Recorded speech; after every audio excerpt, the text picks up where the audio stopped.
right, guys, so here it is. This is the Trick 10's Tracker Grizzly kit. Now, this is broken up into two separate kits, but this is the entire back deck right here. So we've got the first kit. It goes into this bench seat right here. Now, this is a 20 by 20 hatch on either side, port and starboard. Now, if you want to make these smaller, you can. That's up to you. Just let me know if you want to order one of these. But I made this one 20 by 20. That way I can take these hatches. I'm not sure if I'm going to install them opening this way, or if I'm going to take this and flip it. I might have these opening that way. I don't know yet. But let's take this out. I want to show you inside of here. All right. So this kit is not only going to come with these two hatches right here, but it's also going to come with these pieces inside of here. Inside of here, we've got this piece.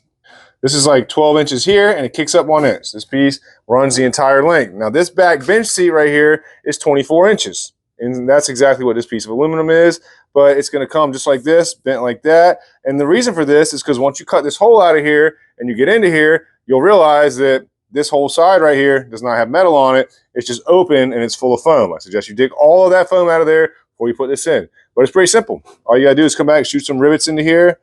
Then you can mark your piece right where it's going to be at. And that finishes off that inside corner. You are going to have this piece right here.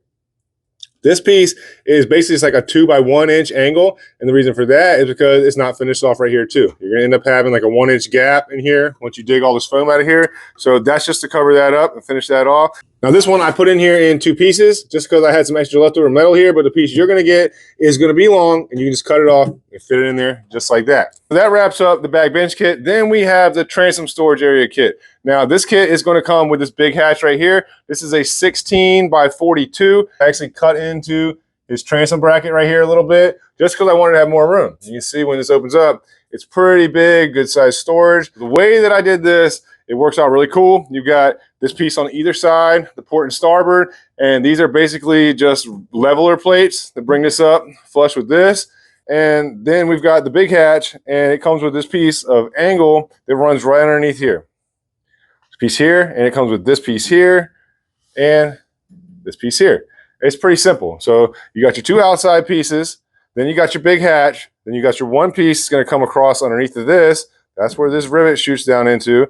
And then this piece right here is basically just to finish this off. Makes it look aggressive. It's got this cut in it right here. Right, so if you guys are interested in purchasing either one of these 2 kits, the back bench seat kit is $600, or the transom storage area kit is $600 also. It's pretty simple. They're both the same price. They both have the material that I just showed you, and you should be able to make the back of your tracker look just like this one in probably about half a day's worth of work. If you guys are interested in this, you got any questions for me, you can send me an email at professionalwelding@gmail.com. You can reach out to me through my website, Trick 10's John Boats. I'm going to be posting these up there very shortly, so keep an eye out for that. And if you guys are interested in any merchandise, you can get all the merch on trick10s.net. Now, I got to get back into this build, guys, so I'll see y'all next time. Let's get back to work.